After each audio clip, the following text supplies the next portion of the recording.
My name is Zach Arnold. I'm a Hollywood film and television editor, a documentary director, father of two, and creator of Optimize Yourself. Since beginning my career, I have battled attention issues, anxiety, and creative burnout more times than I can keep track of. Back in 2005, after almost losing the battle with suicidal depression, I decided that I no longer wanted to sacrifice myself for the sake of my career. I was done barely surviving. I wanted to thrive. Since then, I have obsessively searched for every possible way to optimize my own creative performance. My journey is far from complete, but I have now made it my mission to shorten your learning curve so you can forge your own path to greatness without having to sacrifice balance in the process. Now it's time to start designing the optimized version of you. Hello, and welcome to episode number 27 of the Optimize Yourself podcast. If you're a first-time listener, then I'm grateful to have you with me, and I appreciate you prioritizing this time in your day to focus on creating just a little work-life balance and sanity for yourself despite this crazy world that we live in. If you enjoyed today's interview and it inspires you to take positive action in your life, I invite you to subscribe to this podcast in iTunes, Google Play, Stitcher, or whatever app you prefer, because I have tons of great guests, giveaways, and free training coming your way on a weekly basis. Just visit optimizeyourself.me/subscribe to make sure that you don't miss future episodes and to access our index of past episodes. With the holiday season officially upon all of us, it is easy to get swept up in the madness. But in order to truly enjoy this time of year, it is super important to focus on your mental health just to avoid going crazy. So for the next few episodes, I have several great interviews that can help you optimize how you approach your mental health. This episode is the second of 3 in this mental health series that will help you better understand the process of psychoanalysis and how it can literally rewire the way that you perceive your world. Now, the term psychoanalysis comes with plenty of baggage, not the least of which is images of Sigmund Freud asking somebody about their relationship with their mother, or on the opposite end of the spectrum, somebody lying on a couch expressing their innermost fears and desires, only to have a practitioner passively respond with, "So how did that make you feel?" Ugh, seriously, shoot me. But despite some of the negative stigmas that surround therapy and mental health in our society today, there's a lot more to the science and art of psychoanalysis than you may know. And in this episode, I dive deep into the therapy rabbit hole with Dr. Isaacman, who specializes in working with creative professionals who deal with mental health issues, myself included. And for those of you that are listening who actually work in Hollywood, Dr. Isaacman is located in West Hollywood, so that's super, super convenient. I highly recommend you contact him and check him out. This interview is a very candid look at the process of psychoanalysis using my own experiences as an example for others. And you're going to learn just as I how powerful the scripts are that we have in our mind that drive most of our behaviors. More importantly, as a creative professional, you can understand how to rewrite your own script and your own story to drive your attitudes, perceptions, and behaviors in a very different direction if you're willing to put in the hard work necessary to truly understand yourself. Balancing yourself is a fundamental component of the Optimize Yourself program, and I hope that this episode helps you find just a little bit of balance in your own crazy life. Now, if this interview inspires you to take some action, I then invite you to download my ultimate guide to optimizing your creativity, which contains plenty of simple action steps that you can take right away to prioritize your well-being and start sleeping better, eating better, and managing your stress like a Zen monk, because you can't be creative if you are constantly burned out. To download this guide after you listen to this episode, all you have to do is visit optimizeyourself.me/ultimate guide, and I will send it to your inbox immediately. Before we get to our interview, though, I just want to take a quick second to remind you that this is your very last week to participate in my giveaway for a TopoMat human charger device, a 1-hour private coaching session with me, or a 1-month supply of my new favorite cognitive enhancement supplement, Qualia. The contest ends December 1st, and all that it requires is for you to take 2 minutes to leave an honest review for this podcast in iTunes. To learn more, to get directions, and to participate, all you have to do is visit optimizeyourself.me/win. And now, without further ado, after a brief break to recognize our sponsors, my interview with Dr. Steven Isaacman. To access the show notes for this episode, please visit optimizeyourself.me/episode27. This episode is made possible by ErgoDriven, the makers of the TopoMat and Topo Mini, my number one recommendations for anybody interested in moving more at their height-adjustable workstation. Listen, standing desks are only great if you're standing well. Otherwise, you're constantly fighting fatigue and chronic pain. Not like any other anti-fatigue mat, the Topo is scientifically proven to help you move more throughout the day, which helps reduce discomfort and also increase your focus and productivity. And they're really fun and a great conversation starter too. To learn more, visit optimizeyourself.me/topo. That's TOPO. This episode is made possible by the Human Charger, a revolutionary new light therapy device made specifically for people who spend long days in the dark and don't get enough sunlight, i.e. you and me. Simply put in the earbuds for 12 minutes a day to receive your daily recommended dosage of UV-free white light. Doing so can drastically increase your energy, improve your mood, and increase mental alertness and focus. This device has literally changed my life, and I use it every morning without fail. To learn more, visit optimizeyourself.me/humancharger, and you can use the code OPTIMIZE to get 20% off your order.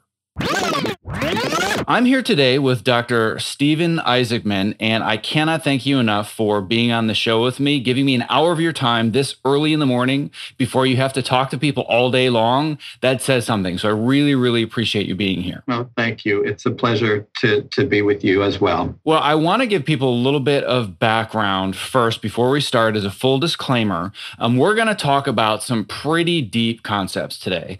And I want to make sure that people understand this is a process that I myself have gone through for months. You and I have worked together on a very, very personal level. And I really want to kind of remove the stigma behind what therapy is, what psychoanalysis is. And I want people to realize that they have a lot more control over the stories that they may be rewriting in their own heads and kind of rewriting their own story going forwards. And I'm really, really excited to talk about all that. And the other thing I'm really excited about is that I get to flip the tables on you today and you get to do all the talking. So that's very exciting for me. But before we kind of dive in and talk about all the nitty gritty, I think it's important for my audience to just understand a little bit more about you personally, why you're interested in this subject, and what your background is. Well, I became a licensed marriage and family therapist in California in 1992. And I worked with whatever information I had in my graduate school program. But I was encountering people that I felt stuck with and puzzled by. And this led me to seek further training. And I started taking psychoanalytic courses in the late 90s. And light bulbs started going off for me very quickly. And I realized this was like the tip of the iceberg in the Titanic, that there's just a little bit that people are aware of. And most of what's really going on that's so important is out of people's purview. And what an interesting thing, and how much more helpful can I be to people, and including to myself, by learning about that. So I continued my studies and became a psychoanalyst. And now this informs how I work. Psychoanalysis is traditionally when people come 4 times a week. But even when I see somebody once a week or twice a week, I have this body of knowledge that informs how I am with someone. Well, and I guess even before diving too much further into this, I would like to clarify, what is the difference between therapy and psychoanalysis? Because for somebody that's never been through this process before, and when I first encountered my, first run-in with attention issues, anxiety, and suicidal depression back when I was in my mid-20s, I didn't know about any of this. And I'm like, therapy? You mean I'm just going to sit on a couch and talk? Like, what in the world could that possibly do? So explain a little bit the difference between these two types of therapies. That's a really good question. I would say that The aim of therapy is to cure, and the aim of analysis is to understand. And cure is trying to focus on symptom reduction, kind of like managed care. Let's quickly patch things up as best as we can and get somebody functioning better. Now, that's all well and good, but it may not be as durable as somebody needs it to be if the root of the problem isn't gotten to. And so the idea of analysis is if one can understand the root of things and how one has come to get into the difficulties that they're in, they may have a lot more facility over changing things they want to change in an enduring way. And I think that that's a really great way to break it down. And my audience knows that I love really simple, stupid analogies. And the analogy, and you know that as well, because I probably have brought up many of them to you. But I love the analogy of this idea where you have a leaky roof in your house. And I use this analogy all the time when I talk about my approach to health and wellness, where when you have this leak in your roof, the first thing that you do is you get a bucket and you get towels and you make sure that you don't get water all over the floor.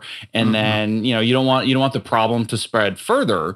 But if you really want to fix something, get on the roof and fix the hole. Like that's the difference. And having been on both ends of this, where I did just have this very acute problem of why am I dealing with suicidal depression? Why am I burned out? How do I get through this? That was more the therapy process, learning how to just understand what was going on at the time, how to manage my way through it.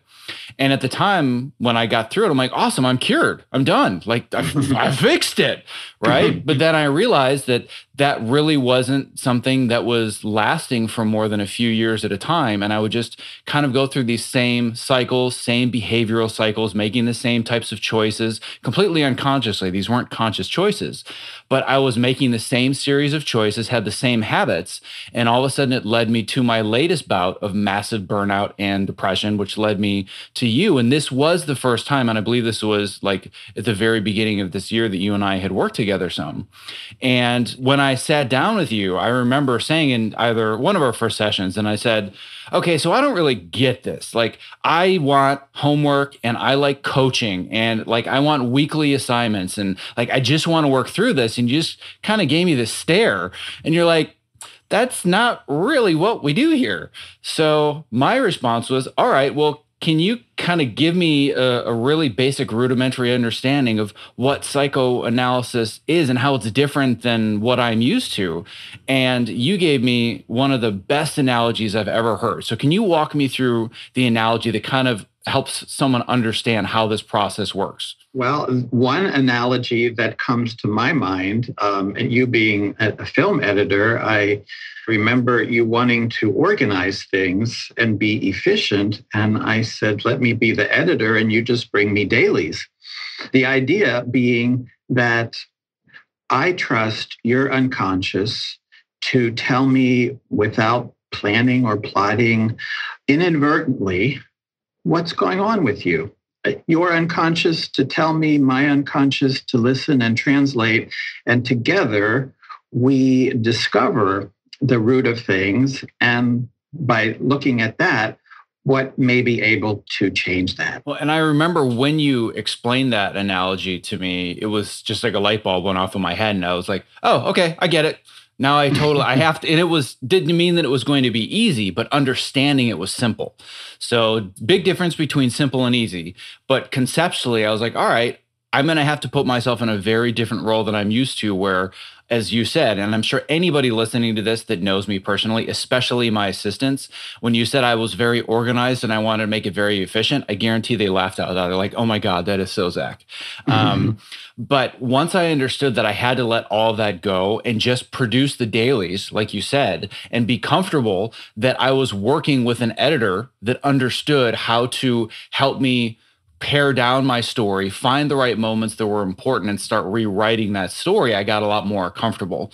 Another analogy that you give me that I'd like you to go into a little bit more in depth that also really helped me understand this process was the little boy on the ground playing with blocks. So do you mind walking through that analogy as well? Yeah.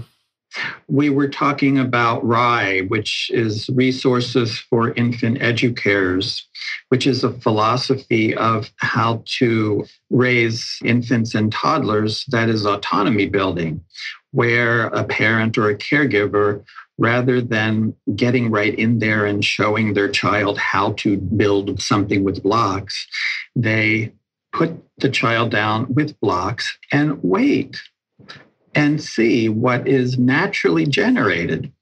Because somebody will want to build a tower with blocks, and somebody will want to organize the blocks by color. And there's an infinite number of things somebody could do, which will reveal something about who they are as an individual. And that is at risk of being interfered with if the caregiver intervenes too quickly and says, this is how it's done. Which is also why I wouldn't give you homework, because I don't know what kind of homework you would need.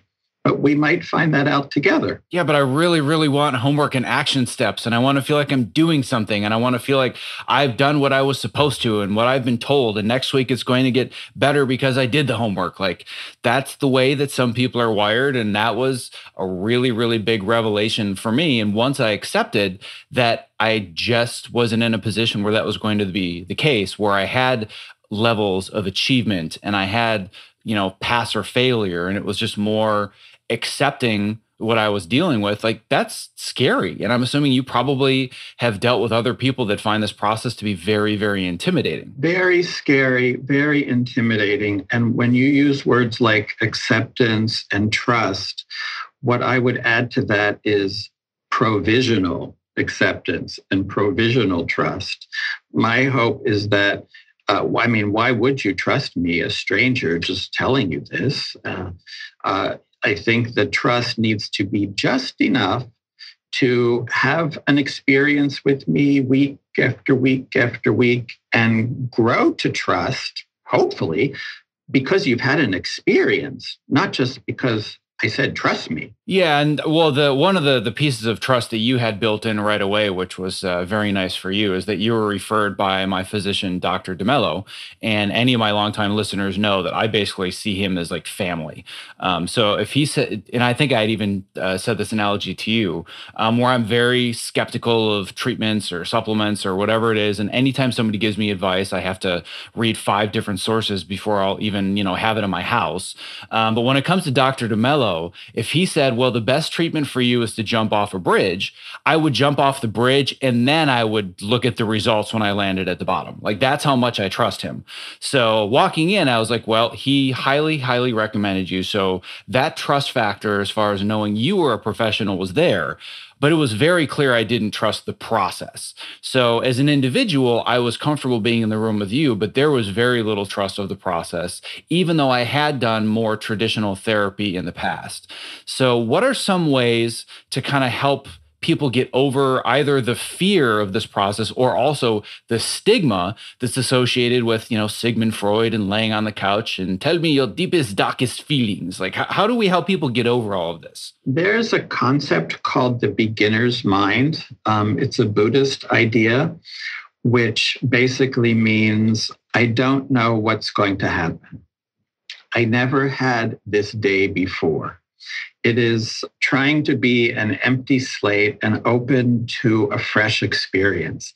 Now, that is very hard for most people to do, maybe even all people to do. But in particular, people who have had different kinds of trauma, the last thing they want to do is say, let's see what happens. And rather, they're more likely to predict what will happen. The problem with those predictions is it's based on what has already happened in a traumatic way. So it's an expectation of danger and then a gearing up and a stiffening up and a pushing out of new ideas based on an attempt to protect. But the protection can be so much that it blocks out help. So my aim is to be with somebody wherever they are. You and I had this tailwind that you're talking about because I came through a trusted family member. I may not have that with somebody else. And my aim then is to be with them while they're afraid, not to try to talk them out of it or anything, but to empathize, because I think what people want foundationally is to feel understood. And if somebody can feel understood in the moment, the predicament, and I can be tolerant and respectful of how much they don't trust me, how scared they are about starting, maybe they can come back next week. And maybe we can build something little by little by little.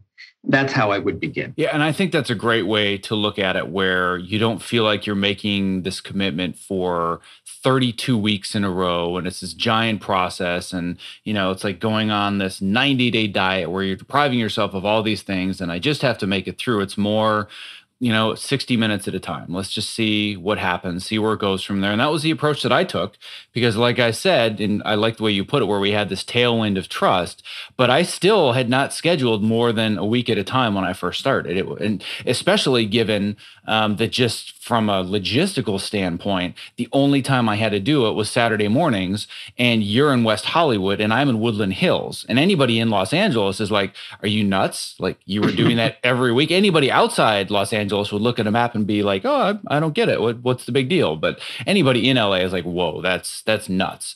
But I gave it 1 week at a time.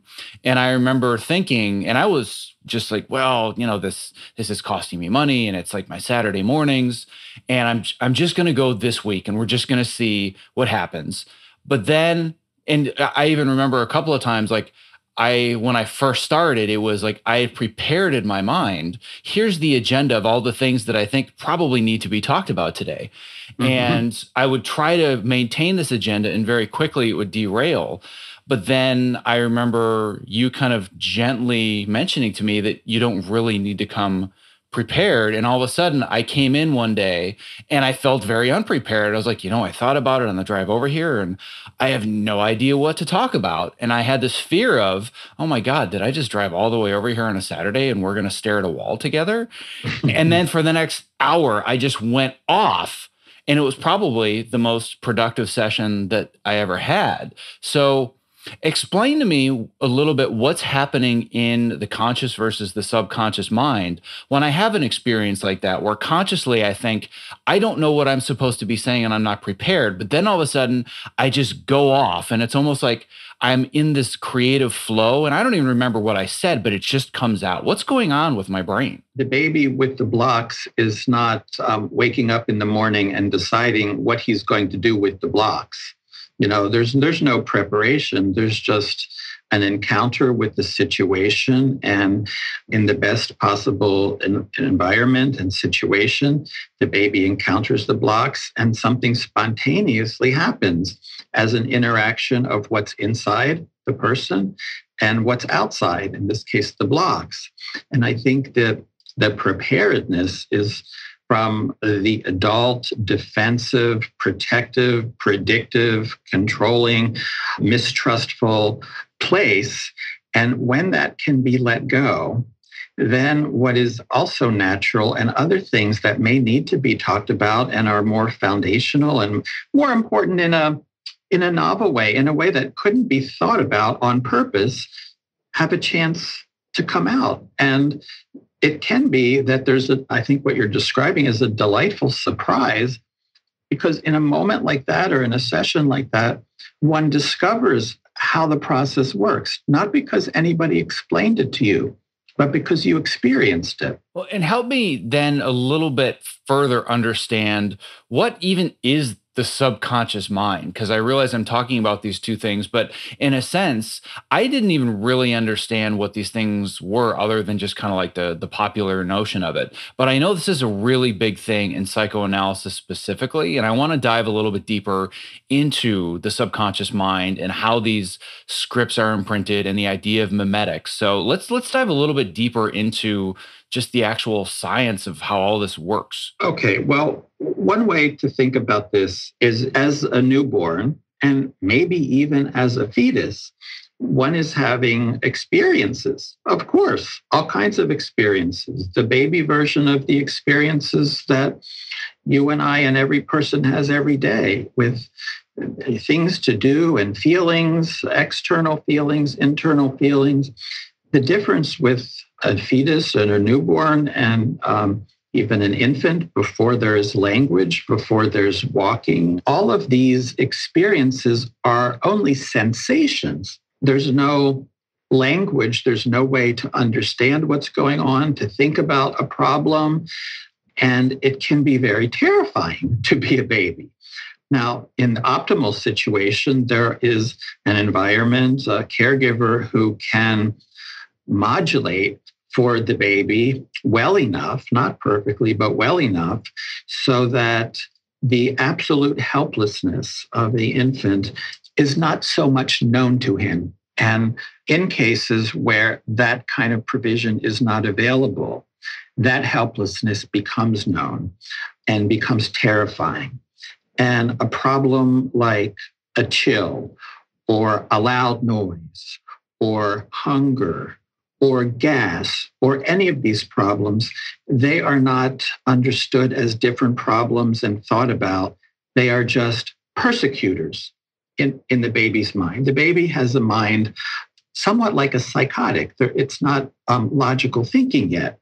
So what would be in the unconscious is, quote, memories. And I'm putting it in quotes because they're not really memories that can be remembered and thought about, but they're things that have happened that are registered, but not put into words. One word therapist uses, they're not mentalized yet, but they inform everything that happens after.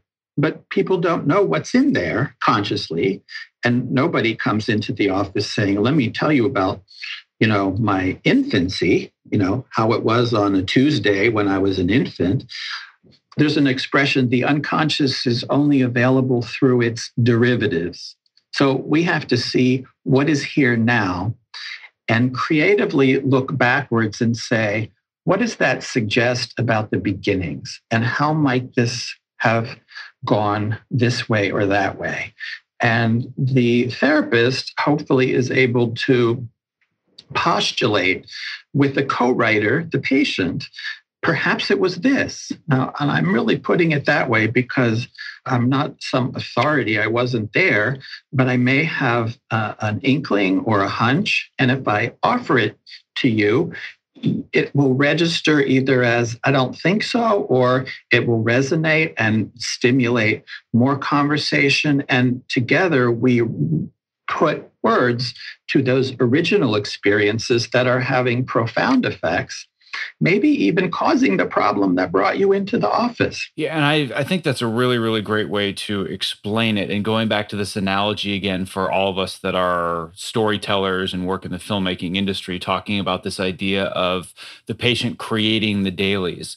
I never, and actually even to go one step further or to go backwards for a second, a lot of people had this notion that therapy is, well, I'm just going to sit and talk for an hour and you're going to say, yep, that's very interesting. How did that make you feel? Like that's kind of what you see made fun of on television. And what I really appreciated about this process is that you weren't leading me.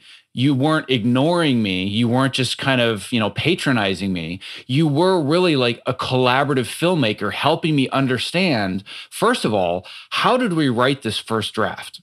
Like, what are the origins of the different scenes that we have in here? Let's talk about, but it wasn't a matter of, you need to tell me about this thing. And that's one of the things that's really uncomfortable about it, is that it's my job to figure out where to go. So sometimes you'll be at the end of the train of thought and you'll just be smiling at me. And I'm like, so that weather yesterday, huh? And you're like, what am I supposed to talk about? But that's really part of that process of being patient and realizing that there are these stories and all of these connections, or all of these individual ideas, thoughts, experiences, emotions that are within me as a person or within the patient. And you're just helping to kind of connect some of the dots, but I have to find the dots first. You're not finding the dots for me. And that's really what the process of creativity is on a much more fundamental level, is that one person can stare at three objects on a desk and see three objects, and another person can see those three objects together in a completely different arrangement, or, welding them together or taping them together or building something. That's the process of creativity. authority. And you and I basically do that, but with my thoughts and experiences. Yes. Another way to put this is I can't do my job without your help, and you can't do your job without my help. We each have a role. And I need to use my authority, which is my confidence in myself because of my own training and my own analysis, but not be an authoritarian. And there's an important distinction between that. So explain then a little bit further what you would mean by being an authoritarian. Like if you were doing it in that way, what would that look like? Well, an authoritarian is a know-it-all, is a person who knows what somebody should do, they think. They know who somebody should be in a relationship with. They know all kinds of things that somebody else ought to do, which is arrogant and, in my mind, wrong-minded. Now, somebody who is afraid of authoritarianism may abdicate altogether their authority and not be confident enough to intervene as needed and as would be helpful. So I need to find that third option where I'm not just sitting going, what do you think? What do you feel? Which is bland and useless, in my opinion, but also not telling you what to do, but instead trying to understand who you are and trying to create the conditions where together you can be the little boy with the blocks and we can see how you roll. And that's really why the process is kind of terrifying at first. And even really that never completely goes away, because you really have to open yourself up and be vulnerable to the things that you may not even remember consciously, but all of a sudden you start thinking about one thing. And because you've opened yourself with this vulnerability, all of a sudden, oh, wait, but that happened because of that one other thing. But, oh, hold on a second. I haven't thought about this for 25 years, but this other thing happened. So, whoa, okay, now this is starting to make sense. So that's kind of what's happening. And I'm assuming that this is the kind of thing that you see all day, every day, where just these random epiphanies eventually come up because you're creating all these random connections. Is that a fairly common process? Absolutely. And as you and I are talking, I'm thinking about, we didn't script this. Neither one of us planned what we were going to say. But I think this interview is a little piece of DNA of what we are also describing as a therapy session, in the sense that your associations to what I say are generating ideas for me. And in fact, this idea that something came to mind from 25 years ago that you haven't thought about is a perfect example of how the unconscious works, that things are stored and things are available by association, by a trigger, by a song, by a smell, by something. Something triggers something and a file is opened that you didn't even know you had anymore, because the hard drive never gets erased. Now, that is one of the disappointments, perhaps, about psychoanalysis, is that one is not cured. One is in recovery forever.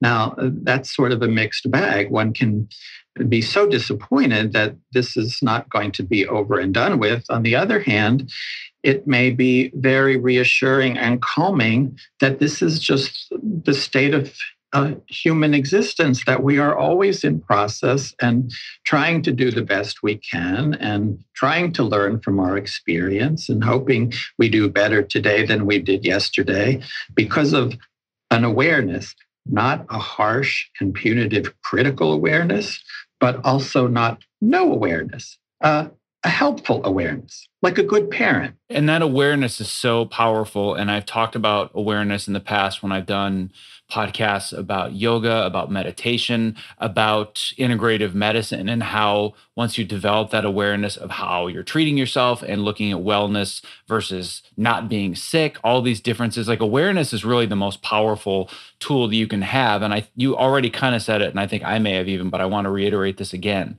that when I first started this process years ago, like I said, I was recovered. I was done. I fixed the problem and I'm fine. And then I had these repeating behaviors and thoughts and patterns that I was going through. But I had gone through this process again, or I would try medication again, or I would sleep for 3 months and start exercising. And every time the mindset was, oh, phew, thank God, I'm done with that. Like I figured it out, right? The thing that you and I talked about was I cracked the code. That was it. Yes. I'm done now. And it took a little while to really dig in and understand that. But on the old version of my website, that was a little piece of copy that I had in the paragraph about me, is that I cracked the code.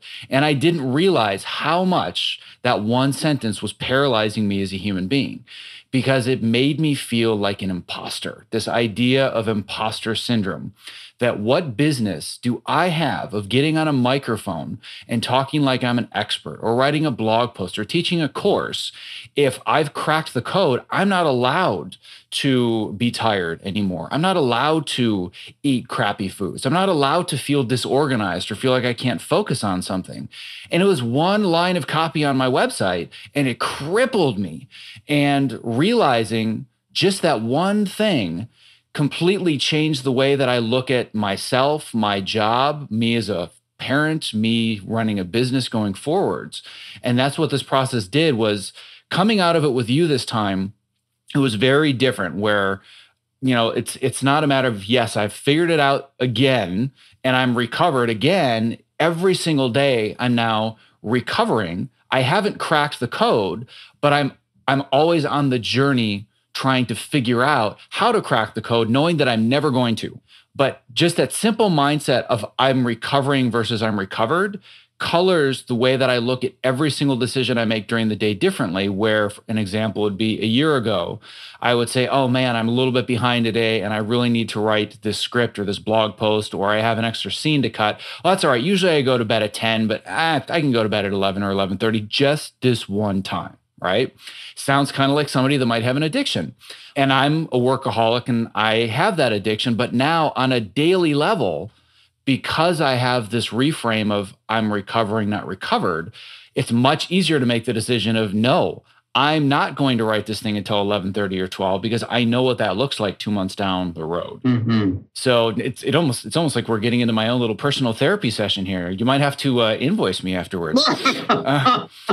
Well, I think the things we're talking about are not unique to you. They're universal. And what you just described was a good example of authoritarian. You were authoritarian when you had cracked the code. And you switch that to authority, which is you are becoming more a master of yourself by having let go of the authoritarianism. But you don't know that until you know it. The difference is abstract until you can feel it. Yeah, and it is hard to kind of put in words the difference, because if you were to look at my calendar or look at the things I'm doing the day, or just observe me, if you looked at a video from a year ago versus a video of today, you'd say, looks pretty much the same. I mean, you go to bed a little bit earlier, you wake up a little bit earlier, but you're eating the same stuff, you're exercising similar, you're still going to work, still raising the kids. But the mindset shift is so profound for me, where I think one of the biggest things that I have allowed for, and this we may end up going even deeper into another session here, but I've really allowed more space for failure. And I think that that's something that, especially in creative fields, which is why I want to bring this up, is that there's so many people that are afraid of just trying something and not allowing themselves to fail. And the only way to write a great script, or to edit a great scene, or, shoot great footage, or direct, or whatever it is that you might be doing, either in filmmaking or whatever creative endeavor you do, you have to fail a lot to find something that works. And Yes. I'm going to make an assumption, so you can correct me if I'm wrong, but given that you're smack dab in the heart of West Hollywood, I'm going to guess that you spend a lot of time with creative people in the filmmaking industry. Yes. So talk me through this idea of imposter syndrome and failure, and how common it really is to those that do creative work. Well, this is a very important misperception. So under the heading, let's go back to authoritarian versus authority. Authoritarian is associated with perfectionism. And if you're not perfect, you are a failure. You didn't fail, you are a failure. And having a failure is one thing, but being a failure is another thing altogether. And that is a really important distinction. Everyone in the world has losses. Life is full of losses on a routine basis. If one feels like a loser every time they have a loss, one depresses oneself and cannot live fully. I guess what I'm saying is another way to think about what is this process trying to achieve is a capacity to mourn, and a capacity to mourn that you're not Superman, that you don't get everything right, that you lived not as richly in the past than you do now because you know more now than then. And if one can mourn with grace, then one can move forward. If one is persecuted by that, then one can get stuck in time and continue to have more and more losses because of the stuckness. That stuckness is where I really wanted to go next. So it's like the perfect segue because it goes into this idea that I've been mentioning several times now about scripts, where we repeat these behaviors over and over and we're not really conscious of them. And for me, that script was, well, I've got to work.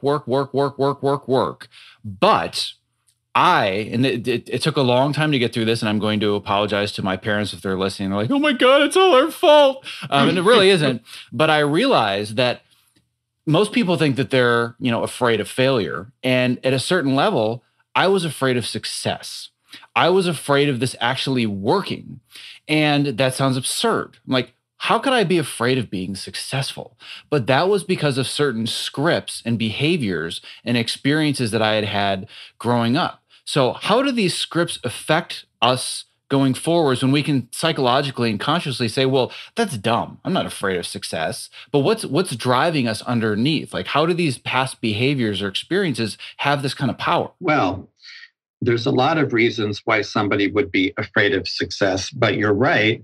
If you just look at it at face value, afraid of success, why? That's ridiculous.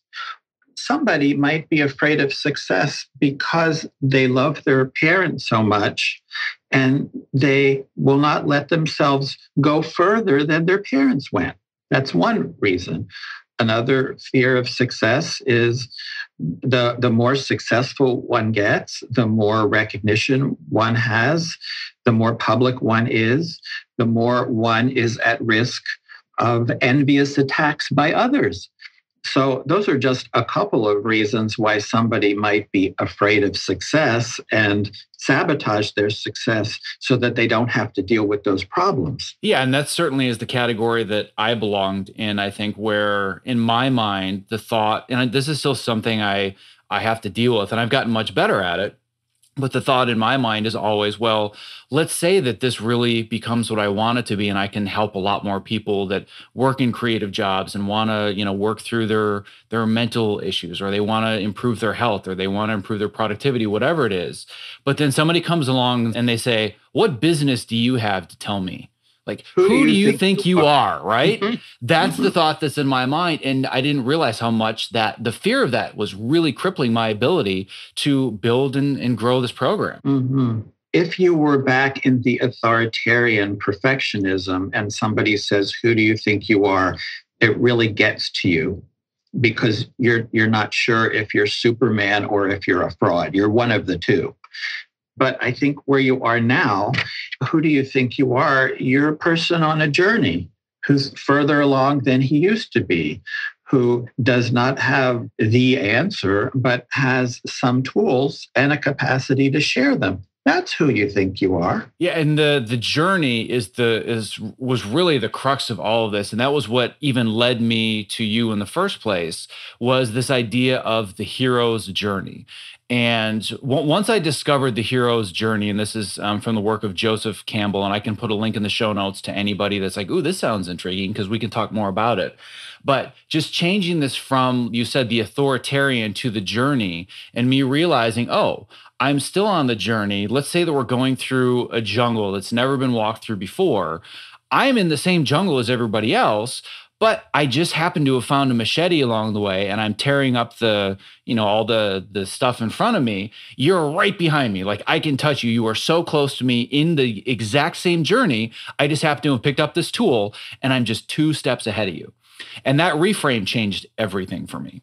Mm-hmm. So talk a little bit more about Joseph, and that we'll do this super, super briefly, but just this idea of what the hero's journey really is, because it doesn't just apply to me because I have a podcast and a website. This applies universally to the human experience. I think so, because, life is like a Rorschach inkblot. It doesn't have inherently any meaning. It has the meaning that one creates, that one attributes. And everybody who was born has the burden, responsibility of creating their own meaning. And when one is able to find ways of creating what is meaningful for them, and this is where authoritarianism doesn't work, because different things are meaningful to different people. And that's why the idea of Rye and the parent who says to themselves, I want to see who my child reveals himself to be, not tell him what to be. When one is able to create one's own personal meaning, it is rich and comforting and interesting. And then you have something to share from authority, not authoritarianism. And the other thing that I want to bring up about the hero's journey as well, that really, really applies to this audience specifically, is anybody that tells stories and considers themselves a storyteller, guess what? Every single movie made ever is basically the hero's journey. Like even beyond movies, just stories like folklore, like myths, all these things are based around the hero's journey.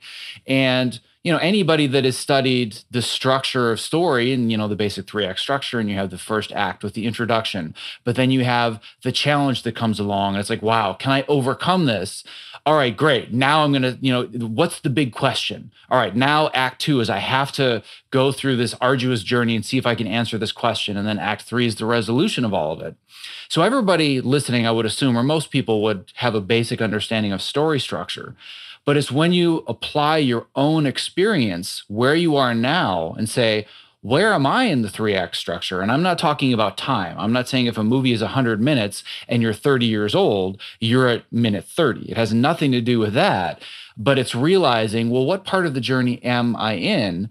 And for me personally, I realized, I right now, at least as far as me trying to build this program, as far as that's concerned, I'm in the beginning of Act 2 where somebody says, you now know the journey, but we're going to make it really, really hard. And the audience is like, oh man, this is going to be really exciting. But the hero is saying, I just can't do this. There's no way I can do this. And the audience is saying, well, I already saw the trailer. I know you can do it. Like we know you make it through, but the character doesn't know that.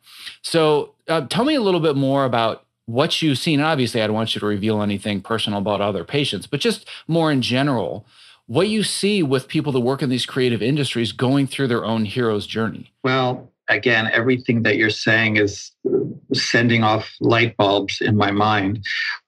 From a psychoanalytic point of view, the change that is needed, or a change that is needed, is moving from black and white thinking, which is I will succeed or I won't succeed, to let's see what I can do, that third realm of possibility. And I think people in your industry have a particularly challenging time because of this, because most people, one job ends and you're looking for work and there's sort of a built-in insecurity. Will I work again? Will the industry consider me relevant? And it is very easy to have a fallow period be seized on in the frightened mind as proof that this is the end. Now, to be able to take a step out of that and say, oh, I'm telling a story, I'm making a prediction, I really don't know that. That is, again, going back to a baby, this is a suffering. I don't know if this will ever end. But I also can now, with adult awareness and consciousness, remember my body of work, remember the skills that I have inside me, remember the network of people I know, not as a guarantee that I will get to where I hope to, but to calm myself down enough to do the work today. Yeah, and I think that's a very, very important distinction to make is, am I going to do it? Is it going to be yes? Is it going to be no? And realizing that, like you said, it's not black and white. It's just these endless, infinite shades of gray. And that's really one of the realizations that I had going through this process. And for me, I think that one of the biggest hurdles that I had, and we could go for hours. And as a matter of fact, we did go for hours and hours, digging into where this was coming from on a deeper level as far as my experience growing up, just as everybody has their own unique experience growing up. And I won't go into that. But I think just on a more superficial level, looking at this shorter time frame, one of the biggest things for me was setting expectations.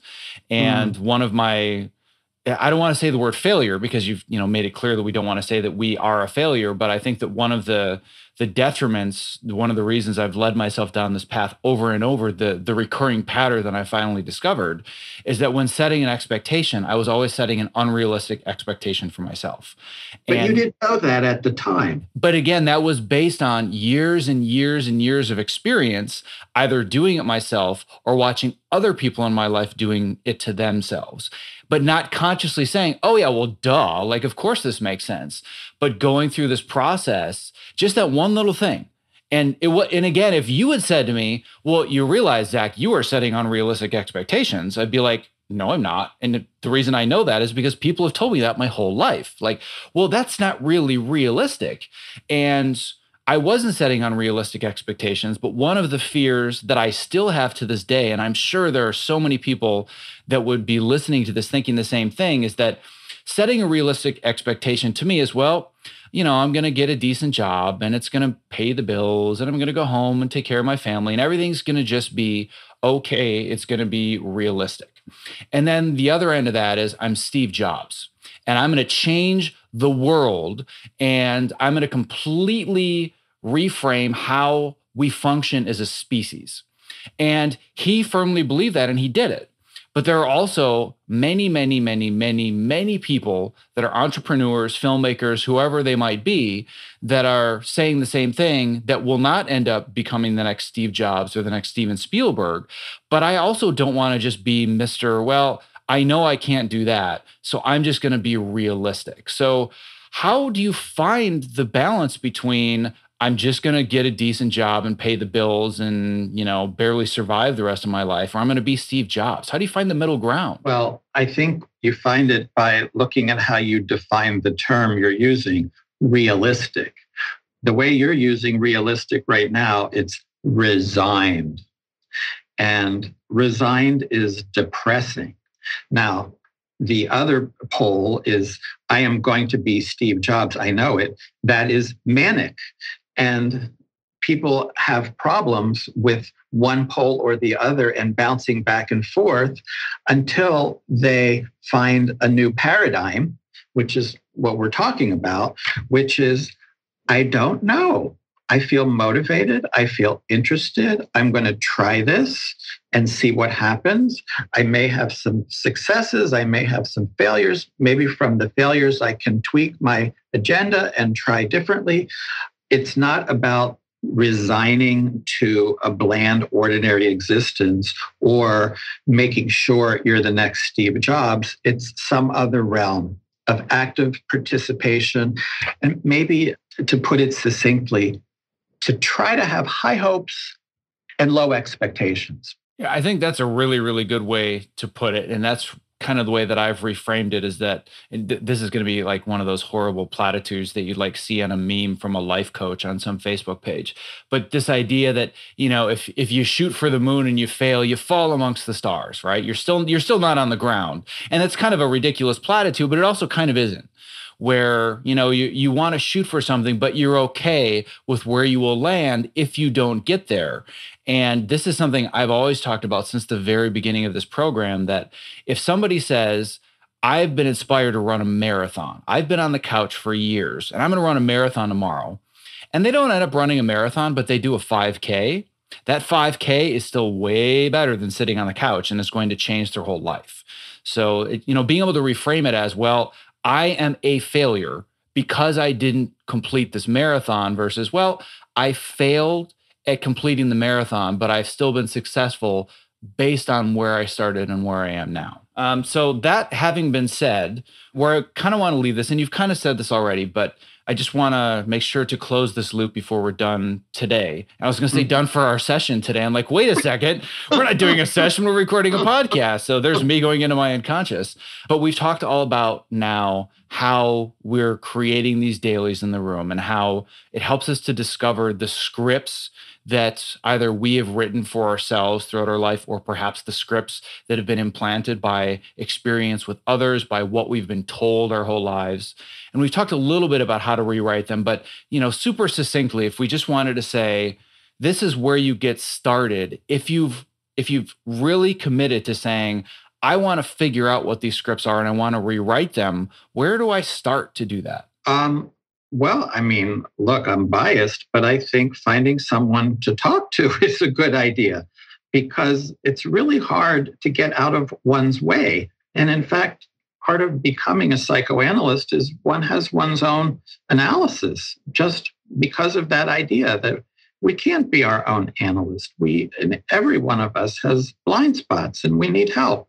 Now, that requires a letting go of a certain amount of control and a letting go of a certain Superman idea that you don't need any help, which, by the way, those ideas that you don't need any help may be a byproduct of not having as much help as you needed early on. Well, I think that's a profound way to put it, and realizing, of course, I was basically setting you up to plug yourself and plug your services. So I'm glad you picked up on that.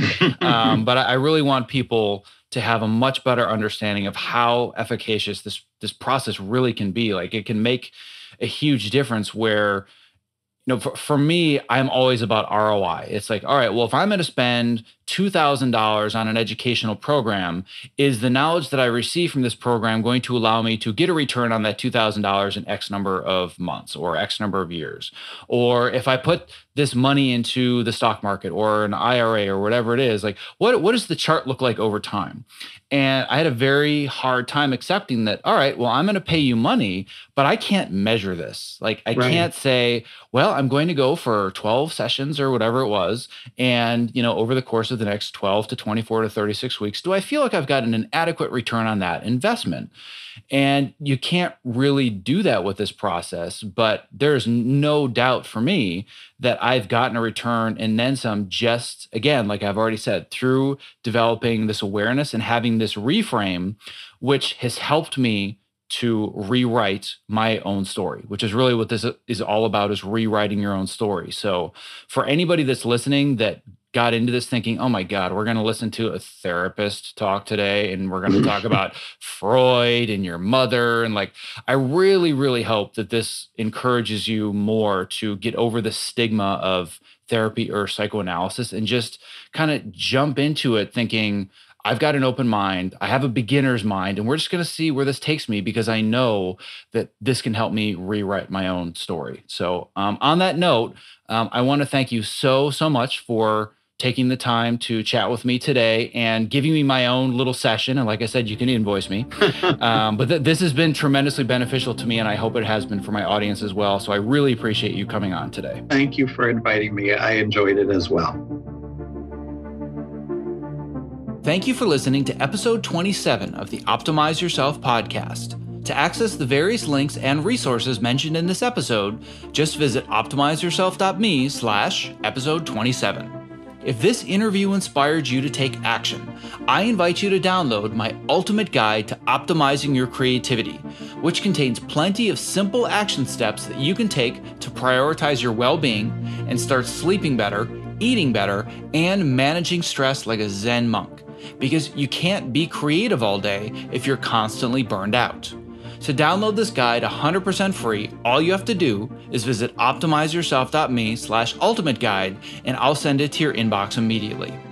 Before closing today, I just want to take a last quick second to remind you that there are only a few days left to participate in my giveaway for a TopoMat, a human charger device, a 1-hour Skype coaching session with me, or a 1-month supply of my new favorite cognitive enhancement supplement, Qualia.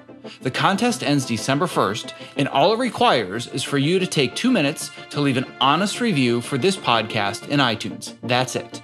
To learn more and participate, just go to optimizeyourself.me/win. Thank you for listening. Be well.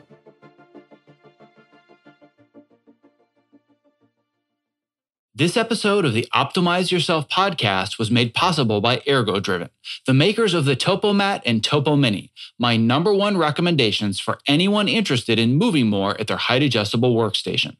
Listen, standing desks are only great if you're standing well. Otherwise, you're constantly fighting fatigue and chronic pain. Not like any other anti-fatigue mat, the Topo is scientifically proven to help you move more throughout the day, which helps reduce discomfort and also increase your focus and productivity. My friends at ErgoDriven did extensive testing and compared their product to the top-of-the-line floor mats, and they found the Topo drove almost 2.5 more moves per minute with 270% more foot motion. Now, what this simply means is that the Topo users move more. I'm standing on one as I read this, and I don't go to a single job without it. And if you're smaller and you're concerned the Topo mat is too big, or you simply don't have the floor space, there's the Topo Mini for that. To learn more, visit optimizeyourself.me/topo. That's TOPO.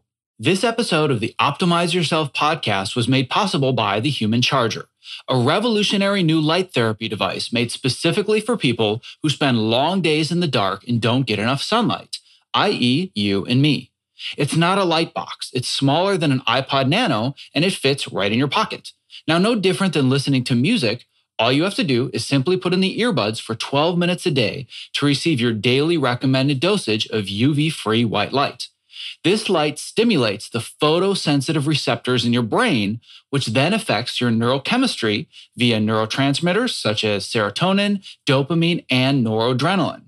Doing so can drastically increase your energy, improve your mood, and increase mental alertness and focus. This device has literally changed my life, and I use it every morning without fail. To learn more, visit optimizeyourself.me/humancharger and use the code OPTIMIZE to get 20% off your order.